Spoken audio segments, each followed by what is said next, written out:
Hi, I'm Rob, and welcome to L-Space Archives.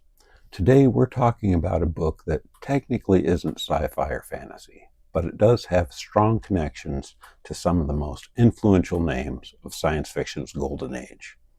The author of this book was praised by critics, and bookstores were clamoring to get his debut novel on their shelves to meet the overwhelming demand of their customers. The book told of the erotic adventures of an 18th century social climber with questionable morals.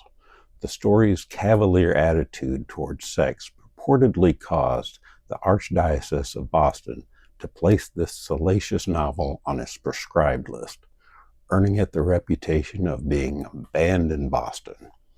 There was only one problem. The book never existed, and neither did the author. Today, we're talking about Libertine by Frederick R. Ewing, and one of the greatest literary hoaxes of the 20th century. In 1956, there was a popular late-night radio host in New York named Jean Shepherd.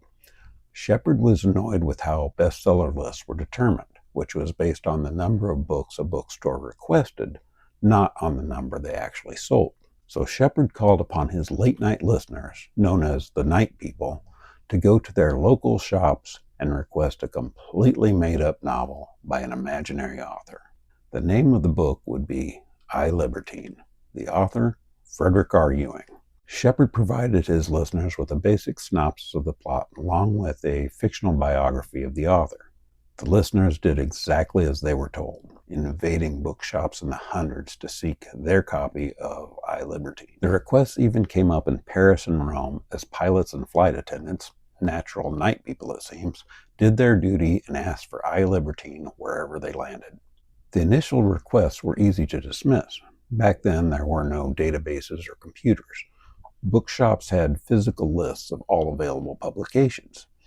If someone came in asking for something that wasn't on the list, the bookstore clerk would simply assume the customer was mistaken. But once 4 or 5 people had stopped by their local bookstore asking for Libertine, bookstores were forced to take notice. Obviously, it must be their list that's wrong. Confused bookstore owners called one another, each asking the next if they'd heard of this Libertine thing or had any idea where copies could be found, only to find that these other bookshops were being flooded with the same requests. The book wasn't on any list, but it had to be somewhere, right? Why were so many people in so many places asking for a book if it didn't exist? Bookstores began requesting it from publishers, and even literary critics started talking about it. Book critics, not wanting to admit there was a hot new author that they didn't know about, began speaking of this promising new author, Frederick R. Ewing, and his boundary-pushing debut novel. One critic went so far as to claim that they had lunch with the author. But it's uncertain as to whether that critic was trying to do a little personal grandstanding or if they were actually in on the hoax.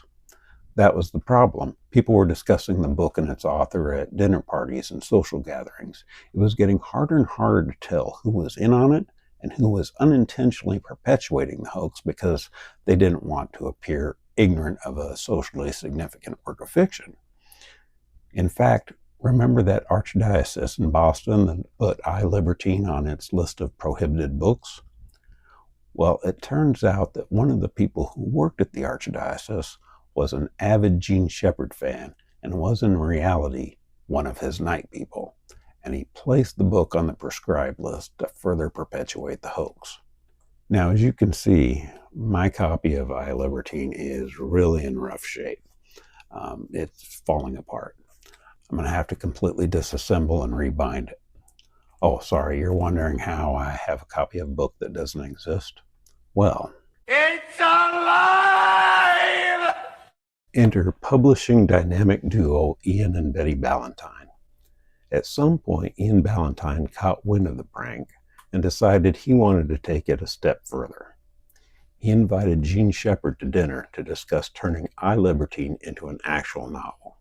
Now, before you think this was just a money grab, the Ballentines had already decided that all the proceeds from the book would go to charity. This was Ian Ballentine's simply wanting to have some fun with Shepherd's idea. Of course, he still needed someone to actually write the novel. So the other person at that dinner was none other than sci-fi legend Theodore Sturgeon. Ballentine commissioned Sturgeon to write the actual novel based on Shepard's notes. Sturgeon was given a brutally short deadline for completing the book. Sturgeon would have to work long, excruciating, marathon writing sessions to finish on time. Now, there was one other person in on the hoax. The book was going to need cover art, so the Ballentines commissioned another sci-fi legend, Kelly Freas. We know Kelly Freas was in on the prank because he included Easter eggs and in-jokes in the painting. There's an inn called the Staff and Fish, with a sign that shows a shepherd's crook and a fish, a sturgeon to be exact, and on the door to the carriage is the partially obscured word Excelsior, which was Shepard's catchphrase on his late-night radio show. Also, on the back cover, the author's photo is actually Gene Shepard trying his best to look like a disheveled writer. The story itself takes one more bizarre twist. Nearing the finish line, Sturgeon passed out on the Ballentine's couch from exhaustion. Not wanting to miss the deadline, Betty Ballentine took over at the typewriter and completed the final chapter of the novel herself. Now, print on demand was not a thing back then, so even though the manuscript was finished, there was still weeks of work before the novel could actually hit the shelves. Unfortunately, before that could happen, the Wall Street Journal broke the story of the hoax. It must have been confusing for the general public who believed I, Libertine was a real book, then found out it wasn't, and then suddenly found it sitting there on their local bookstore shelves. And although it didn't actually become a bestseller, it did well enough. The book was released simultaneously in hardcover and mass-market paperback. If you're interested in reading the novel, be prepared for some sticker shock.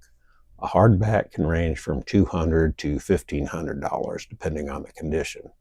Paperbacks are almost impossible to find online, although they do appear once in a blue moon, and again, are pretty pricey. It is, however, available as an ebook for about $7. My copy needs a full restoration before I can really dive into it, but I am anxious to see what Sturgeon is like on a tight deadline while sleep-deprived working from another person's outline, and I'm especially curious to see how Betty Ballentine is as a writer on that last chapter. So let me know in the comments. Have you read I, Libertine? And if not, feel free to lie and say that you have. Until next time, thanks for watching.